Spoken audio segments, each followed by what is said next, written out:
it off from the moment I sat down to speak with him. We just clicked. I mean, what's not to respect about David Coverdale? If you can't sit across the desk from him in an interview and have respect for everything he's achieved in music, then you're missing the point. We just got on great, and we still do get on great. I mean, we just spoke yesterday on the phone, and he's a wonderful guy. I mean, he's just great positive energy guy, and really enjoy David a lot.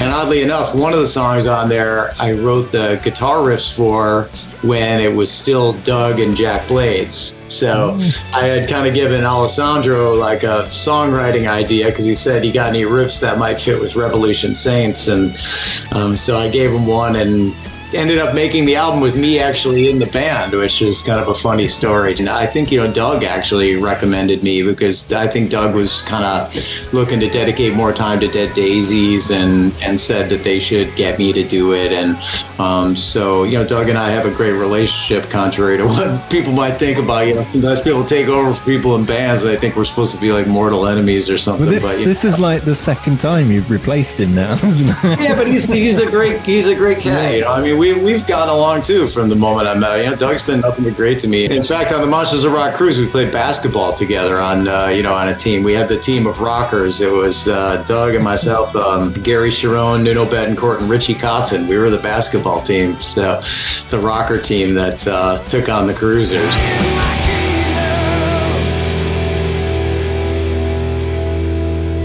Yeah, I've been doing well. Just wrapped up the Trans-Siberian Orchestra tour and back home for a bit, mainly recording and teaching. And I've got a few like random gigs coming up, but just kind of like not being on stage for a minute's not so bad. I don't mind.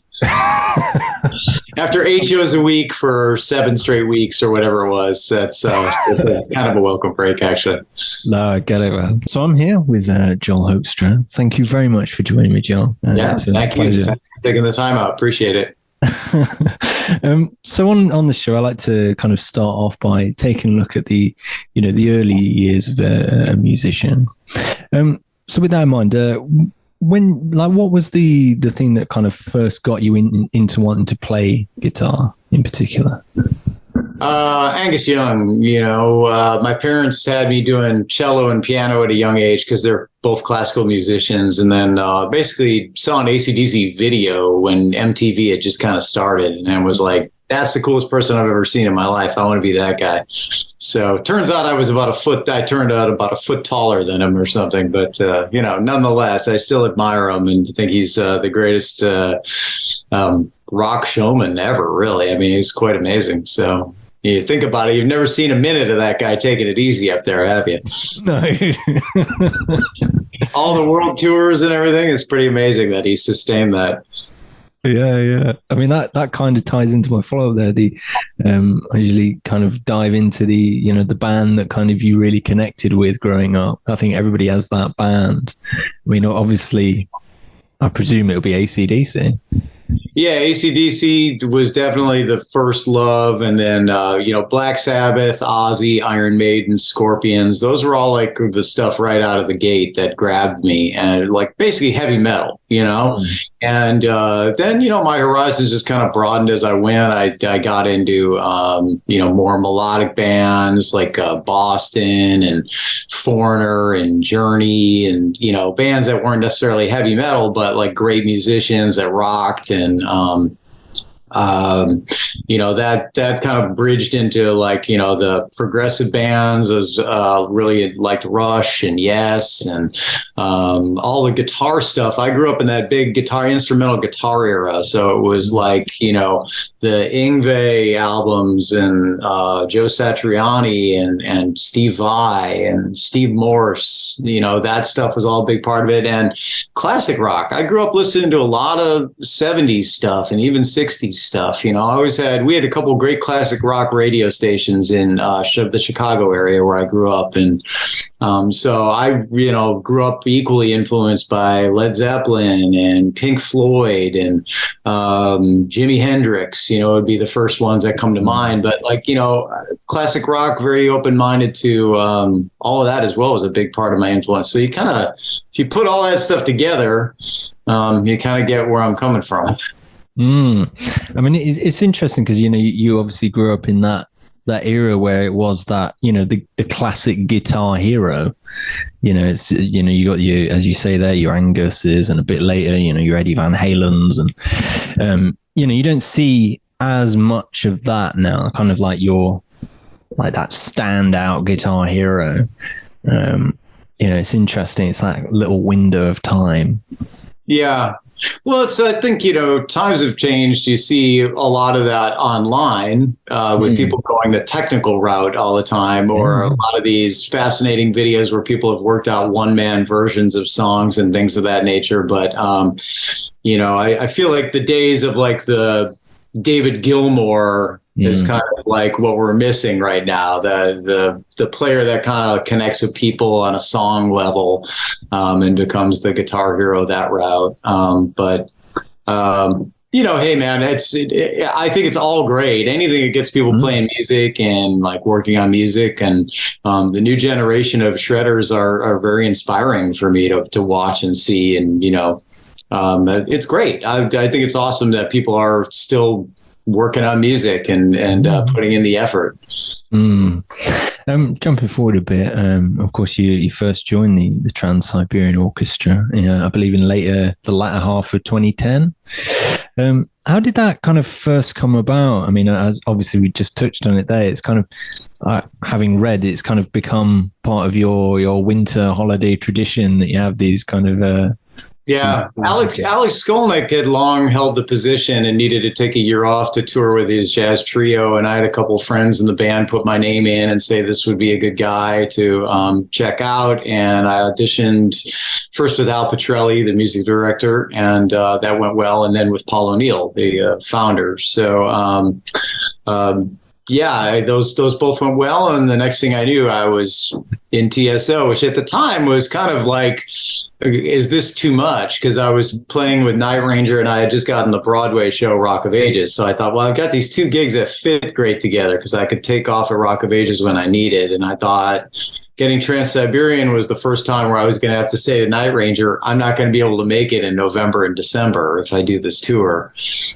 So it was a little scary. It was a scary time to go to them and say, guys, you know, there's going to be like 2 months a year where I'm not going to be able to do this. And so they were cool, to their credit, and let me sub it out and gave me the opportunity to build during that time. So big thanks to them for that. And here I am still with TSO now, all these years later. It's funny because at the time I thought maybe I shouldn't be doing this. And now, you know, it's some 12 years in. I mean, it's obviously quite different from all of the other stuff that you do, really, isn't it? You know, it's a bit more,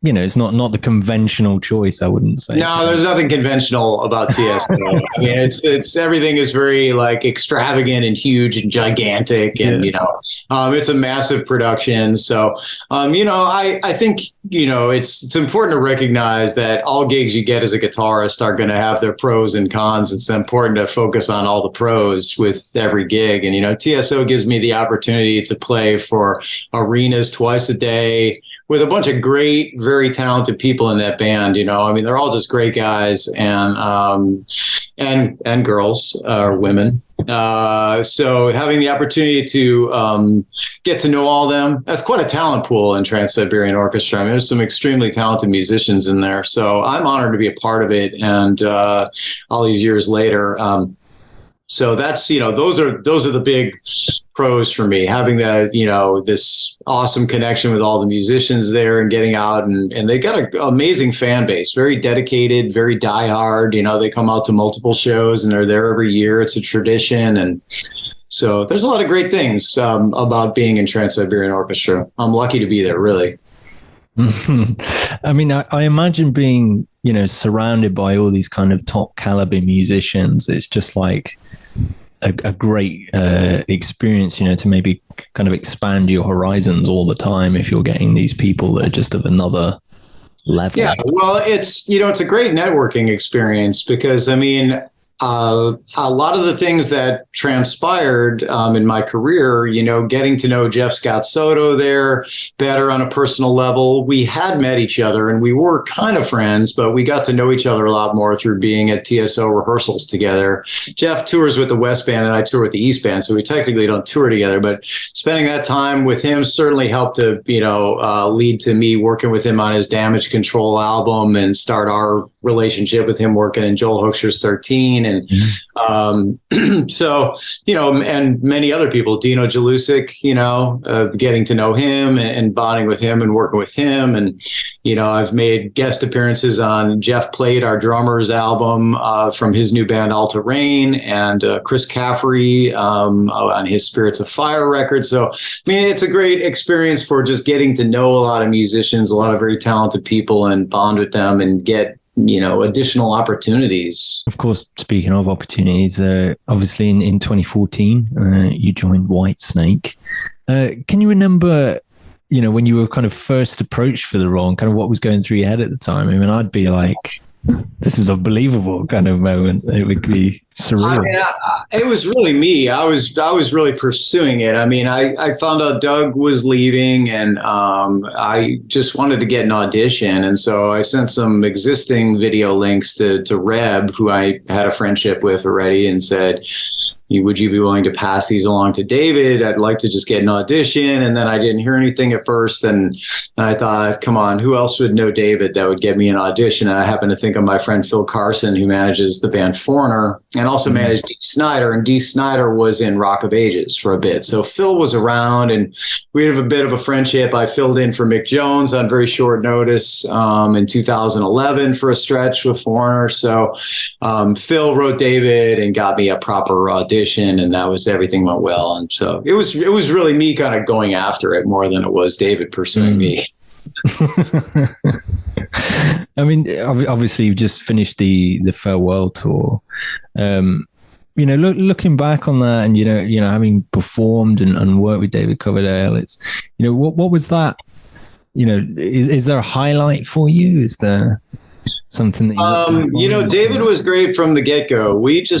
We hit it off from the moment I sat down to speak with him. I think at where he was in his career, he wanted somebody who just, kept things in perspective and was professional and was easy to work with, treated them with respect and did their job, tried to play their best, look their best, all that stuff, show up on time, all the professional stuff you hear about, right? So, we just clicked. I mean, what's not to respect about David Coverdale? If you can't sit across the desk from him in an interview and have respect for everything he's achieved in music, then, you're missing the point, So anyway, that was fairly easy for me to do. We just got on great and we still do get on great. I mean, we just spoke yesterday on the phone and, he's a wonderful guy. I mean, he's just, great positive energy guy and really enjoy David a lot.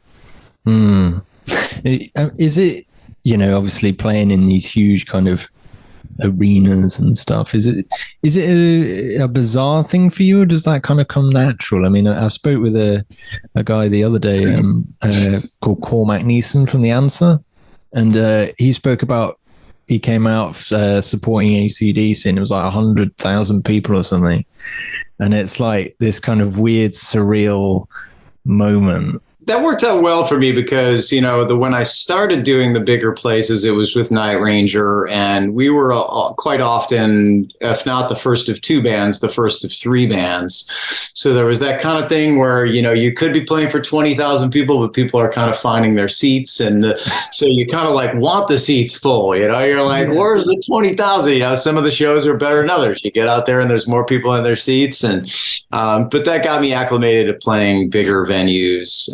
Certainly us touring with Styx and REO and then Foreigner and Journey in 2011 is a real standout moment. And that, of course, led to me kind of filling in for Mick, as I mentioned earlier, in Foreigner, and playing with both bands for a stretch there. So, yeah, and that was right at the time when TSO kind of, had come along. And so I was just beginning to adjust, and obviously went on to do arenas with Cher as well, and go on tour with her. And so, all that experience put together just makes me feel kind of really comfortable with it at this stage of the game. But it was a nice way to kind of get into it with Night Ranger, and that opening slot where you're kind of, not completely stressed out and like walking out and seeing every seat full and everybody staring at you. And, but yeah, it was, the great times getting, into that world finally after a long, long wait of trying to get there. Of course, over these last few years, you've seemingly been kind of one of the busiest people around. I mean, releasing your second solo album, joining the supergroup Iconic, releasing that debut album. And of course, now you've joined the Revolution Saints with their new album on the way as well. I mean, first of all, how do you have time? And how did that kind of whole Revolution Saints opportunity happen? So I just make sure I work every day. That's my main thing. I break it down to like a daily thing. I don't really take days off, so that kind of helps to, make you, I guess, realize what you actually can achieve if you work hard. And there are sometimes I've been guilty of overloading myself and go, oh my God, I got to play 14 hours a day for the next stretch, a few weeks or whatever to get things done. But, Frontiers Frontiers is really responsible for the connection with Iconic. I mean, that was really their idea. Michael Sweet and I had been talking about doing something, and they wanted to do something with Nathan James, surround him with some classic rock people, a little more experienced. And so the idea was, hey, well, let's put the two things together and let's see what we get here. So that's how Iconic came about. And then they were like, we'll find a drummer and bass player down the line. And I certainly didn't expect to see Tommy Aldrich, my Whitesnake bandmate, in there. And then Marco Mendoza. But that was obviously a pleasant surprise to see that they had come through with a great, fantastic name rhythm section. And that was awesome. And then Revolution Saints, that definitely Serafino and Mario at Frontiers had me in mind. And I think, Doug actually recommended me, because I think Doug was kind of looking to dedicate more time to Dead Daisies, and said that they should get me to do it. And so, Doug and I have a great relationship, contrary to what people might think about. Sometimes people take over for people in bands, and I think we're supposed to be like mortal enemies or something. Well, this is like the second time you've replaced him now, isn't it? Yeah, but he's a great cat. Yeah. We've gotten along too from the moment I met him. Doug's been nothing but great to me, and in fact, on the Monsters of Rock cruise, we played basketball together on a team. We had the team of rockers. It was Doug and myself. Gary Sharon, Nuno Betancourt, and Richie Cotton. We were the basketball team, so the rocker team that took on the Cruisers. So Doug's a great dude, and helped me out there too. I think just maybe I don't know who initially brought me up as the person, but Dean and I know each other from obviously that tour in 2011 is really where we formed a bond, because that was all three of us, oddly enough. Jeff Pilson was out with Foreigner, so Jeff and I knew each other really quite well from that experience. And both great guys and amazing musicians. And my thought process was, am I taking on too much? Maybe I'm taking on too much. Maybe it's not something where I want to be like hopping in, for Doug again. And, but in the end, like what wins out is the concept of like working with Dean and Jeff. I mean, if you were a guitarist and you get that opportunity, you go, well, those are two like amazing musicians, man. Like, why would I say no to this? So that in the end, that's what wins out for me. You go, well, it's an opportunity to make music with two guys who I really like and that are amazing. So here we are. Yeah. Speaking of that, do you have a particular favorite track off the upcoming album? Maybe one for fans to look out for? I really liked the whole album. I wasn't able to identify what the label was going to pick for singles. But there's a lot of singles coming. There's a lot of promo for it yet, so people can look forward to a lot more of that. I don't want to give too much away, but there's a lot of promo coming. It's strong. I think the album is strong. I was really, really happy when I got the mixes and listened to it back. And oddly enough, one of the songs on there, I wrote the guitar riffs for when it was still Doug and Jack Blades. So I had kind of given Alessandro like a songwriting idea because he said, "You got any riffs that might fit with Revolution Saints?" And so I gave him one and ended up making the album with me actually in the band, which is kind of a funny story. So yeah, here I am like playing it back on. Wow, it's so weird because I kind of wrote the riffs thinking, what would Doug enjoy playing? It ends up being you. Yeah, ends up being me. For any kind of aspiring guitarists out there, do you have maybe any advice for them, or maybe even a piece of advice that you got given over the years that you've taken for your own? I mean, my thing has always been to just work really hard and try and outwork other people. I've always had that workmanlike approach to guitar. We're kind of, professional guitarists first and foremost. So I've made my way with guitar since I've been really like 20 when I got out of GIT. So I've been able to make my living as a guitarist the entire time, albeit like a lot of it was teaching guitar lessons when I was younger. Kind of teach guitar lessons and supplement it with gigging. But even back then, I was teaching 70 students a week and doing gigs. And so it was like, I've just always worked really hard. And then you throw yourself really hard into every opportunity that you get and you see what opens up. Things are not always going to work out exactly like you planned it. And sometimes it's like really cool. The examples I always give with that are the Broadway thing, being on and Rock of Ages for over 6 years on Broadway I never was sitting there playing Black Sabbath riffs at 11 years old going, someday I'm going to be on Broadway. And, same with the Cher gig. That would never would have been like on my radar as a kid going like, someday I really want to play with Cher, but both of those experiences ended up being great things to expand my career and work with very talented people. And really, especially the Rock of Ages thing being so long lasting and fitting with the other stuff, that gave me an opportunity over 6 years to basically have a gig every day. I mean, I was doing more gigs than there were days in the year at that point in time. I think that's such a great way of just honing your craft, though, isn't it? If you're constantly playing, and particularly to a live audience, I don't think you can really replicate that by just playing at home or doing something. Yeah, I think that was a very valuable period for me to be on stage that much. It was like just kind of blink and I was on stage again. I was on stage for 6 years straight, pretty much. I mean, that's the way it felt, So that was a great learning experience for me. I mean, everything you go through but I think the bottom line is to just, if you're going to do it, you just do it, like you just do music. So you don't try and plan or think about like exactly what you want to do, because things don't always work out exactly like you want them to. Be. And like, if you identify one band that you want to be a part of, you're maybe setting your sights too narrow. You got to just kind of like throw yourself at everything and see what takes off. And as luck would have it for me, what ended up taking off was all the music that really got me into playing guitar. I mean, like kind of the 80s hard rock thing is eventually what took off. I mean, you briefly kind of touched on it there with Cher, but do you like, obviously that's quite a different thing.